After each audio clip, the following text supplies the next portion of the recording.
O que você faria no meu lugar? É a pergunta que Nem da Rocinha repete cada vez que é questionado sobre a sua entrada no mundo do crime. Em uma época na qual ele jamais imaginaria se tornar um dia o homem mais poderoso da comunidade da Rocinha, uma das favelas mais populosas do Rio de Janeiro. Ney tem uma trajetória diferente de muitos de seus companheiros no comércio ilegal de substâncias. Acompanhe em nosso dossiê toda a sua história. Galera, se tem um assunto aqui que sempre deu muita visualização, é quando nós citamos o Antônio Bonfim, o Ney. O Ney tem uma história muito interessante, tanto fora do crime como dentro do crime, e através da sua história, do personagem que o Ney se constituiu, ponto a ponto, nós conseguimos entender muita coisa sociologicamente sobre o que é o mundo do crime, sobre como algumas pessoas ingressam no mundo do crime e como o mundo do crime consegue transformar pessoas. Então eu acredito que essa história talvez seja uma das mais interessantes que a gente já trouxe aqui no canal. Nós fomos atrás de tudo muito bem descrito, de vários detalhes sobre a história do Ney e de todo mundo que o circunda ali de uma certa maneira. Eu sou Joel Paviotti, esse é o dossiê, produto mais completo da iconografia da história. Fernandão, roda a vinheta. A vida foi cruel comigo, fiz uma escolha pra salvar quem eu mais amava, fui fechar na boca. Eu peço, pelo amor de Deus, Jesus, não me castiga. Fui contra os seus mandamentos pra salvar minha filha. A minha alma chora, um dia eu vou embora. Muitos me julgam, mas eles não sabem a minha história.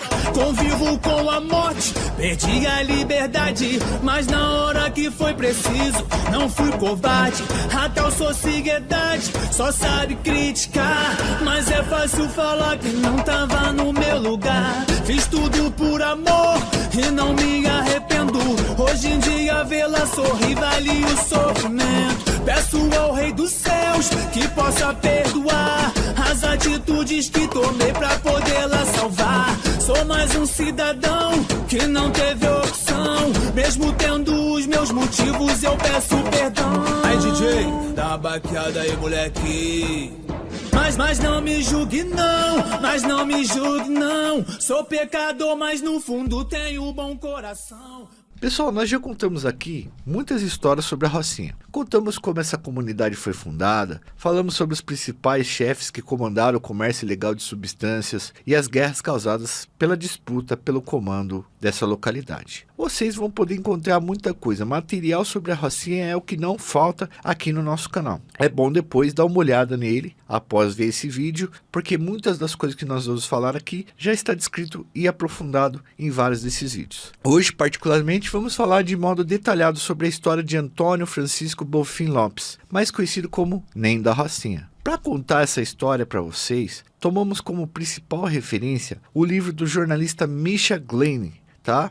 O livro dele chama O Dono do Morro, um Homem e a Batalha pelo Rio de Janeiro. Além de uma série de matérias publicadas em jornais e processos também, denúncias do Ministério Público, mas a obra mais completa sobre a história do Ney é essa do Misha. O Misha ele é um autor especializado em crime organizado mundial, tá? Ele já falou de máfias de vários. O livro clássico dele, na verdade, é um chamado Mac Máfia, que eu indico bastante para vocês aqui para entenderem o contexto internacional do crime organizado. Porém, ele vem para cá, para o Rio de Janeiro, paga alguns pesquisadores e jornalistas aqui também e escreve essa história do Ney porque ele achou bastante interessante na época. Vamos lá então, em cima da obra dele e de vários outros artigos, vocês vão ter aí no primeiro comentário uma onda de referências para vocês se aprofundarem caso. Antônio Francisco Bonfim Lopes nasceu no dia 24 de maio de 1976, na Rocinha, Rio de Janeiro. Dona Irene, mãe de Antônio, nasceu em Teresópolis, mas foi enviada para o Rio de Janeiro quando perdeu a mãe, ainda no início da adolescência. No Rio, muito cedo, ela começou a trabalhar como empregada doméstica.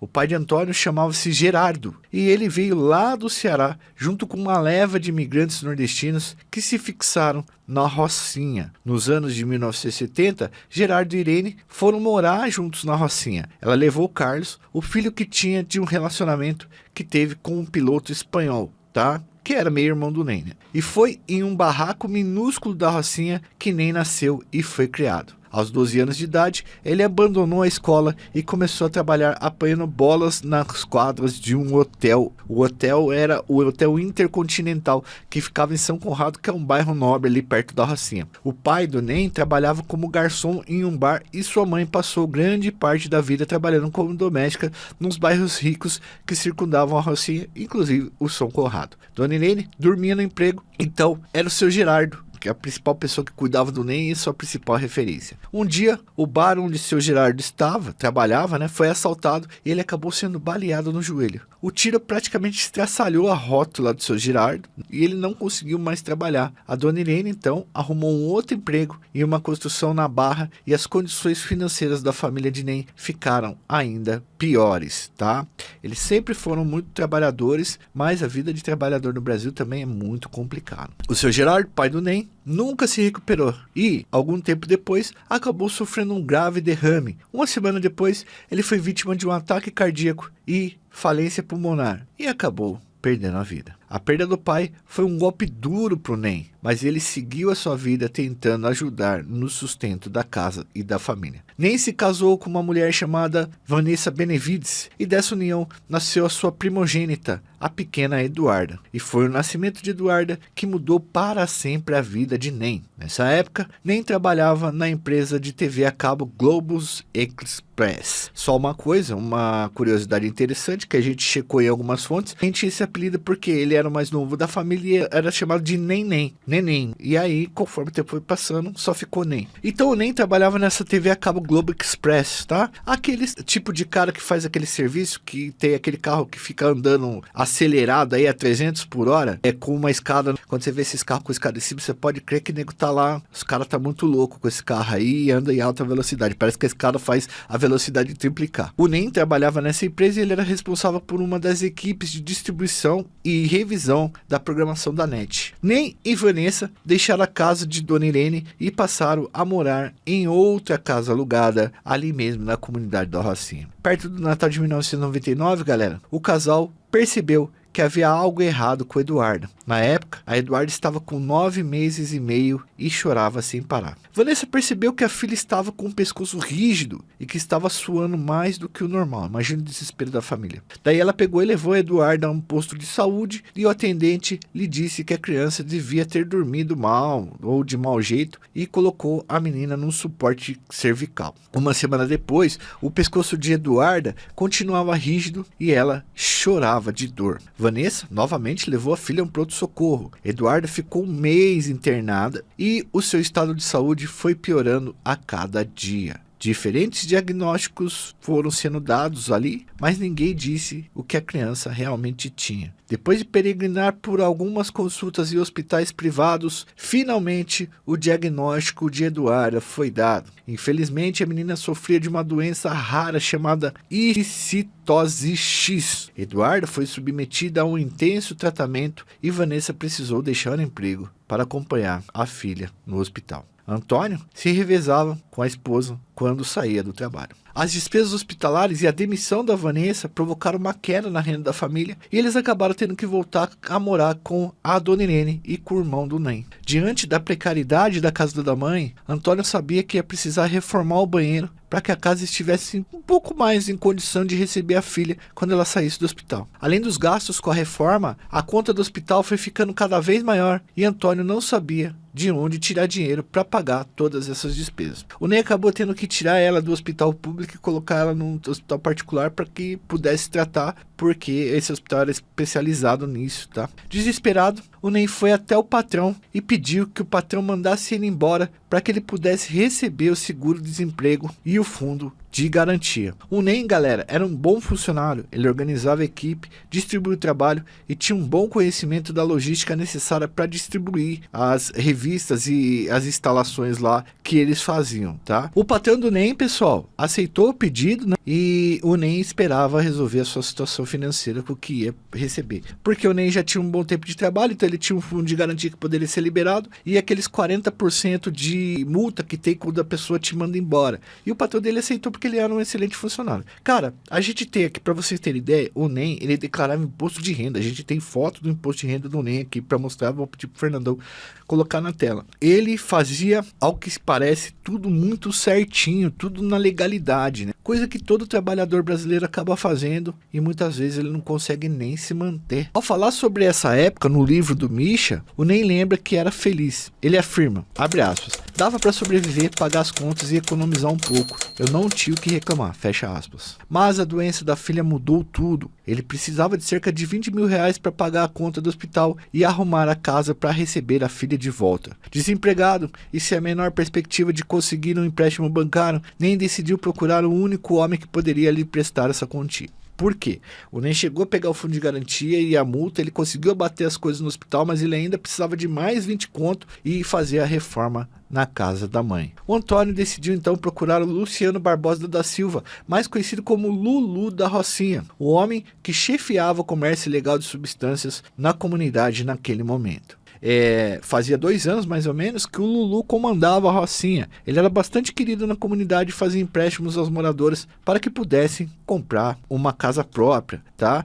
Ele fazia empréstimo para as pessoas poderem regularizar a própria casa ali, né?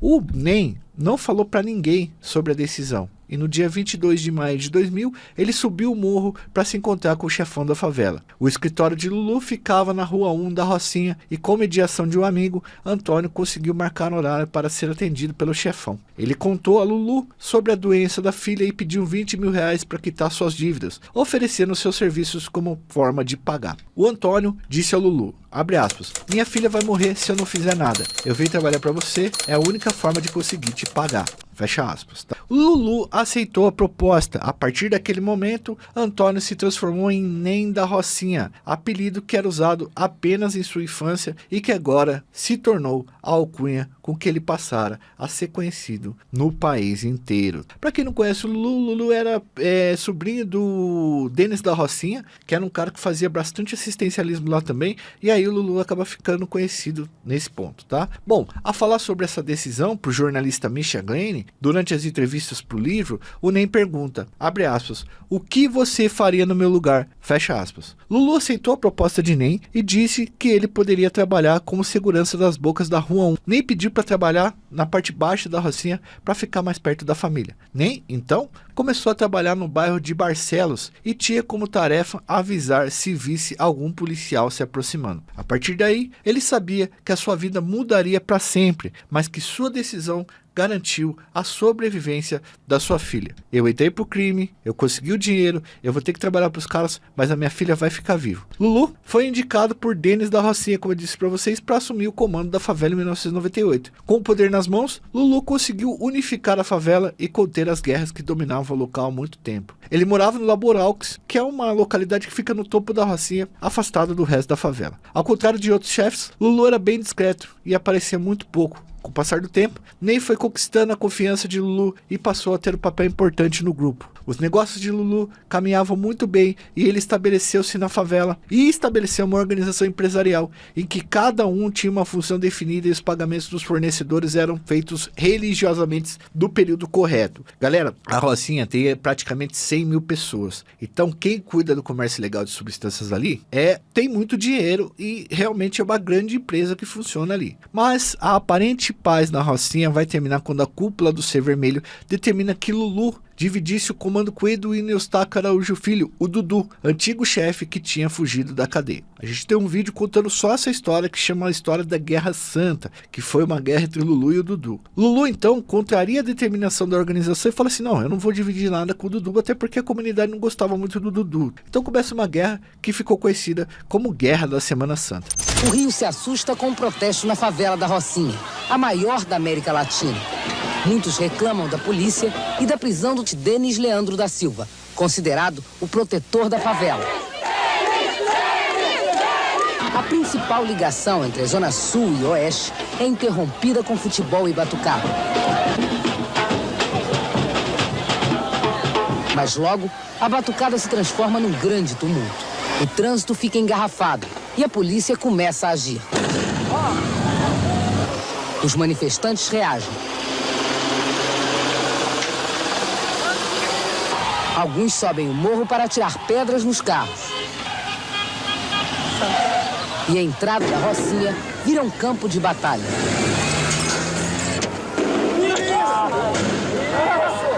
Dezesseis manifestantes e um policial ficam feridos.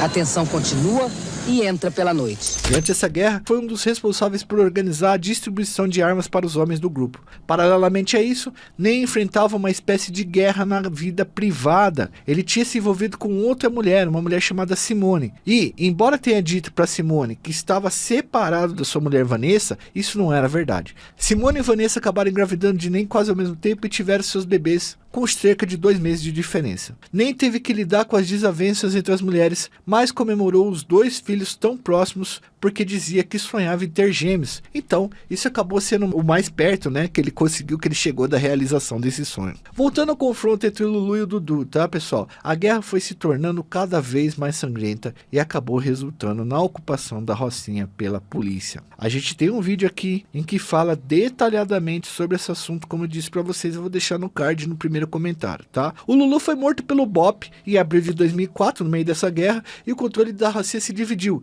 Elismar Rodrigues Moreira, mais conhecido como BenTV, ficou com a parte baixa, e André da Costa Brito, conhecido como Zarur, ficou com a parte alta da Rocinha, tá? A gente tem um vídeo aqui contando só a história do BenTV, que é o dossiê BenTV, que a gente descreve certinho como foi isso. Mas o Zarur, ele acabou sendo executado pelo Eugênio Santos Costa, conhecido como Leon. Ele acabou traindo o chefe, tirando a vida dele. Apesar da traição que o Ser Vermelho tinha feito com o Lulu, mandando o Dudu pra lá, o Leon continuou aliado da Organização Vermelha e isso dividiu a favela.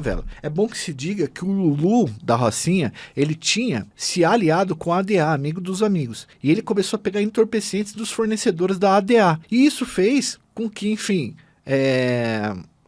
o Ser Vermelho ficasse emburrado e contrariado, porque a Rocinha, por ter 100 mil pessoas e tá ali perto da Zona Sul, ela era uma máquina de fazer dinheiro, e aí essas duas organizações disputavam para quem ia fornecer, né? Então era de interesse do Ser Vermelho também. E o Leon, ao tomar o poder do Zarur, ele se filia novamente ao Ser Vermelho. Bom, a partir daí a Rocinha ficou dividida entre os 2 grupos inimigos, um instalado na parte alta da favela, liderado pelo Leon, que era Ser Vermelho, e o outro na parte baixa, liderado pelo BenTV, que era dos amigos dos amigos. Mas, com a ajuda da DA, BenTV conseguiu reunificar a Rocinha e assumir o controle total da comunidade. Nessa época, nem até tentou deixar o crime.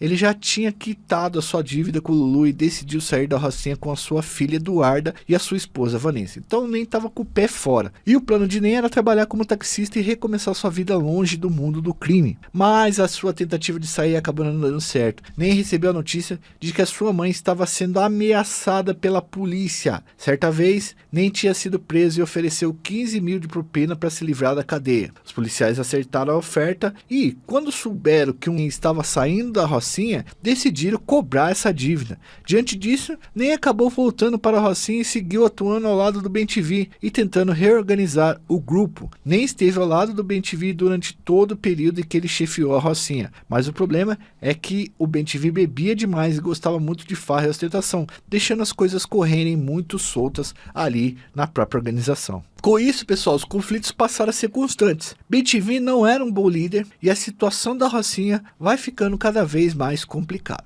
Assim, pessoal, vamos lá falar sobre essa questão do BenTV. O BenTV era um cara muito bom de tiro. Ele era um cara que segurou a bronca do Lulu durante um bom tempo, eles eram amigos de infância, mas ele não tinha uma capacidade de liderança sã. Ele não tinha uma capacidade de liderança racional. Ele estava na liderança e para você estar na liderança de uma função dessa, você precisa estar bem e estar são. Se você tiver muito chapado, usar muito barato, beber, você acaba não tendo condições de lidar com todas as nuances que precisa lidar, sendo dono de uma boca ou sendo dono do comércio ilegal de substâncias de um lugar gigantesco como é a Rocinha. E o BenTV não estava em condições de fazer isso e as pessoas começaram a enxergar isso pela quantidade de bebida que ele estava tomando. O Ney, que era o seu braço direito, já operava todo o comércio da parte baixa da Rocinha e queria voltar a unificar o local. Nessa época o Ney já era inclusive gerente financeiro das bocas ali do BenTV. Ele praticamente era ele que estava gerindo tudo, ele virou o CEO. Em 2005, o BenTV perde a vida em uma operação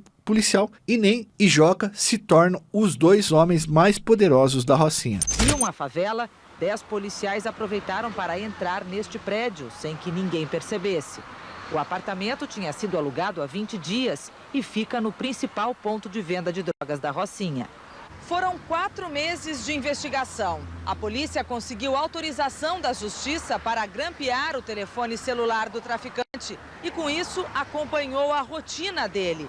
Os policiais descobriram os horários em que Bem-TV costumava descer o morro para ver a movimentação na boca de fumo.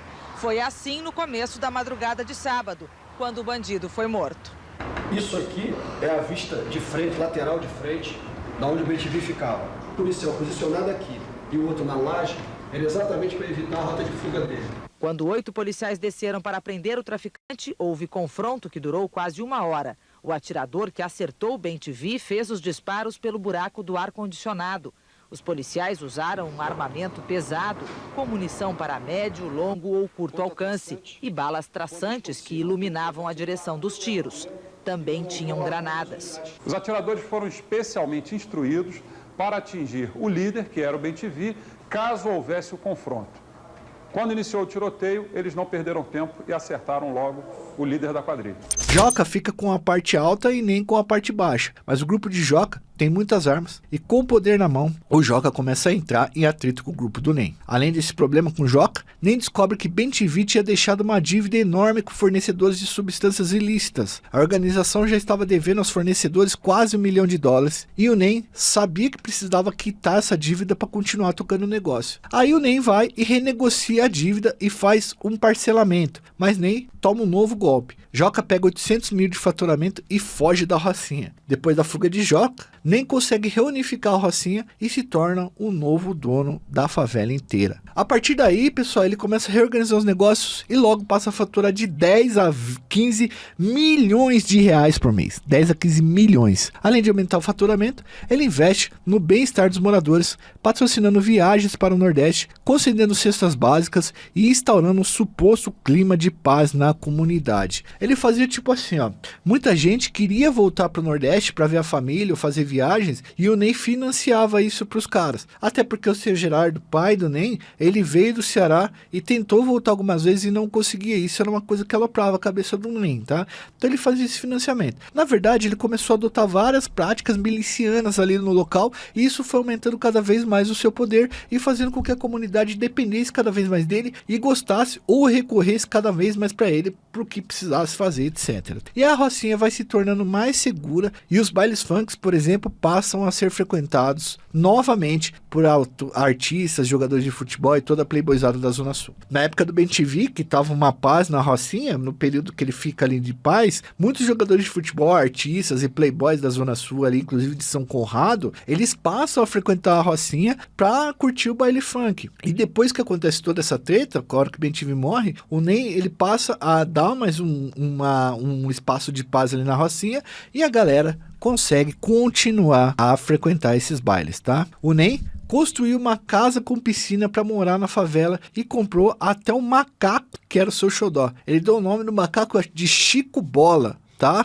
E um dia, quando o bicho desapareceu, ele chegou a oferecer 75 mil reais de recompensa para quem o encontrasse. Nem também contratou um ex-agente do BOPE para treinar sua guarda pessoal. Ele vai formando um esquadrão de elite para ter ao seu lado, mais ou menos 5 ou 6 homens. Ele não aceitava nenhum menor de 16 anos para trabalhar no comércio de substâncias ilícitas e não permitia o processamento ou venda de pedra ou loló na Rocinha. Loló seria o lança. Ele proibiu também roubos na Rocinha e na Zona Sul e essa era uma medida para impedir que a polícia ficasse rondando a comunidade e, obviamente, atrapalhando os negócios. Tendo o controle total da Rocinha por cerca de 5 anos, Nem se tornou reconhecido pelo modo organizado com que estruturou o mundo do crime e pela inteligência para ampliar cada vez mais os seus lucros. O Nem também, pessoal, contava com a inteligência e com o medo que ele provocava e com o poder que ele tinha nas mãos. O Ney também derramou muito sangue, tá, pessoal? Ele também não é essa coisa bonzinha que a gente tá falando aí,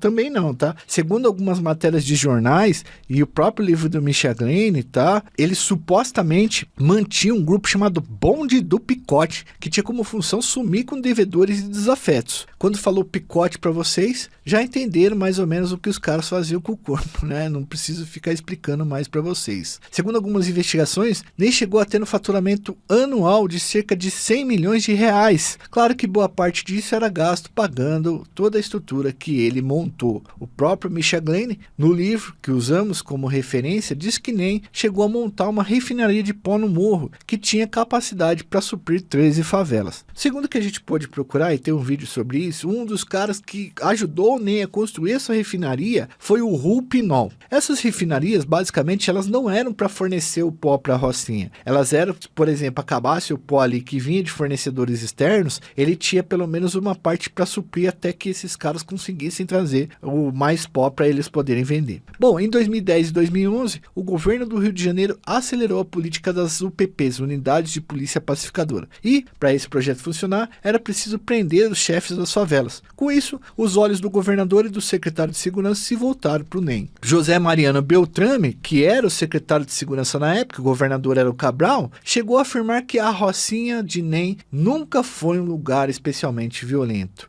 Tá? Segundo Beltrame, o pessoal da Rocinha sempre estiveram muito mais interessados em faturar do que arrumar problema. Em 2006, Ney se casa novamente. A sua nova esposa se chama Danúbia Rangel e ela será tratada como grande primeira dama da Rocinha. Ney se torna um dos chefes que mais durou à frente da comunidade e com isso a sua prisão vai se tornando cada vez mais desejada pelas forças de segurança. Ney sabe que o cerco vai se fechando e chega a negociar com seus advogados uma possível reedição. Até pouco antes de ser preso, as únicas acusações feitas contra Ney eram o comércio ilegal de substâncias, armas e formação de quadrilha. Pouco antes de sua prisão, ele foi acusado de ser um mandante do crime que tirou a vida da modelo Luana Rodrigues de Souza e a sua amiga Andressa de Oliveira, mas ele nega qualquer envolvimento com o caso. A prisão de Ney ocorre no dia 10 de novembro de 2011, pouco antes da implantação da Unidade de Polícia Pacificadora da Rocinha. Muita gente diz que ele queria ser preso para sair do mundo do crime. Ney estava no porta-malas de um carro de um de seus advogados quando o veículo foi parado em uma blitz na saída do morro. A abordagem policial quase acabou em confusão porque os policiais civis, militares e federais chegaram a discutir para definir quem seria o responsável pela prisão do grande chefão da Rocinha. Todo mundo queria essa parada. Bota aqui, cara. Cara, ele tá preso. Perdeu o jogador? Não. Tá bom.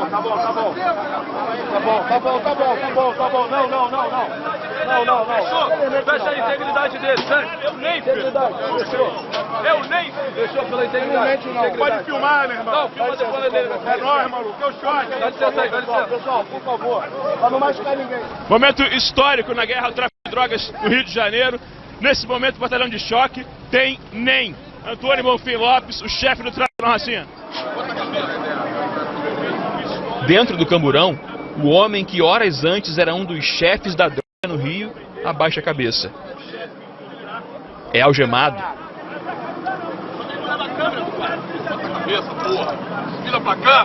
Leva a câmera, porra. Tá bom, pessoal. Os policiais fecham o camburão. Antônio Francisco Bonfim Lopes, o NEM da Rocinha, enfim preso.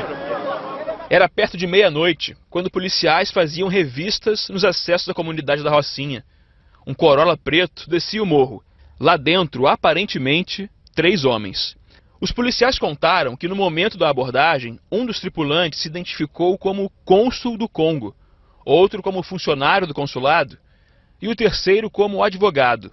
Eles não quiseram abrir o porta-malas e teriam dito que só fariam isso aqui, na sede da Polícia Federal. Cerca de 10 quilômetros depois da saída da Rocinha, na Lagoa Rodrigo de Freitas, os 3 homens saltaram e, segundo os policiais, ofereceram 30 mil reais para seguir viagem. Como que ele ofereceu? 20 mil reais, depois 30 mil reais, só que nós temos nossa honra de eu estar aqui preso. Um carro de luxo, potente, numa área de risco muito grande, entendeu? Foi abordado por causa disso. Então ofereceu o dinheiro, primeiro ofereceu 20, depois 1 milhão. E nós não aceitamos, Chamamos a Polícia Federal por se tratar de um consta, se identificaram como consta, apresentaram uma carteira e o carro foi revistado. E ele estava dentro do porta-malas. Não ofereceu resistência, não? Nada. O senhor, como PM, como é que você se sente? Orgulhoso. Amo minha corporação. Diante da recusa, os 4 policiais que faziam a escolta acionaram a Polícia Federal. A mala foi aberta e nem descoberto. Ao tempo todo, abordando todos os veículos, nada passava, entendeu? Saia, abordando mala, entendeu? Até esse que chamou a atenção e no final, depois de muita dificuldade, né? De acordo com as primeiras informações, no carro não havia armas, só uma mala com dinheiro, helicóptero, carros de polícia. A prisão de Ney parecia uma operação de guerra. Um grande comboio se formou para levar o traficante mais procurado do Rio até a sede da Polícia Federal, na zona portuária. Na chegada, buzinaço da polícia. Comemoração. Vestindo camisa azul e calça preta, Ney é retirado do camburão e cercado por policiais. O reinado ilegal de Antônio Francisco Bonfim Lopes chegava ao fim.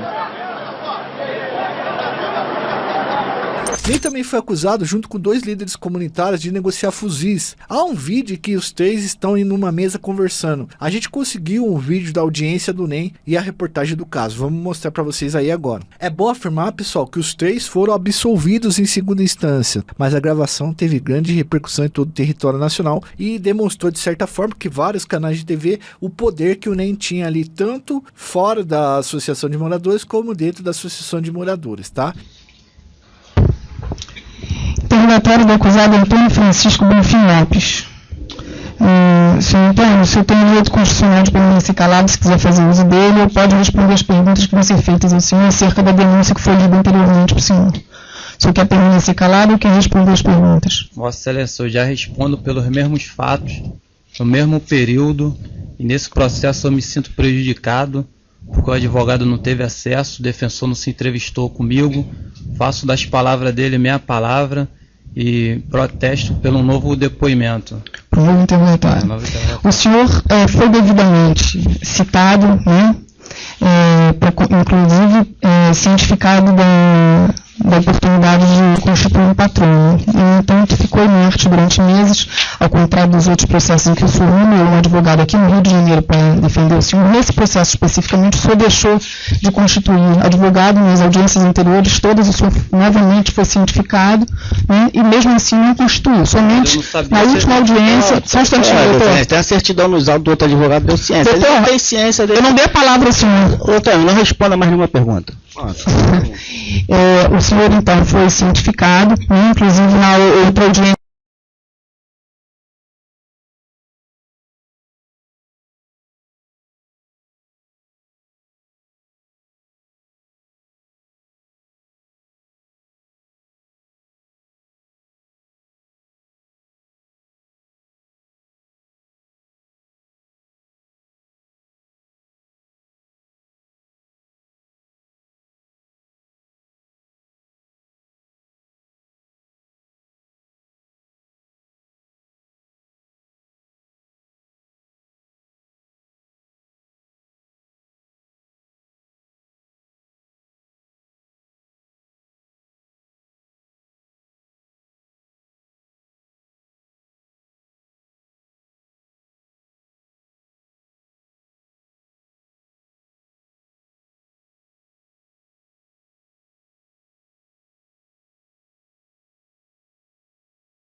Antônio Bonfim Lopes, o Ney da Rocinha, o ex-líder comunitário William de Oliveira e o antigo vice-presidente de uma das associações de moradores da comunidade, Alexandre Leopoldino Pereira da Silva, foram absolvidos por unanimidade pelos crimes de tráfico e associação ao tráfico.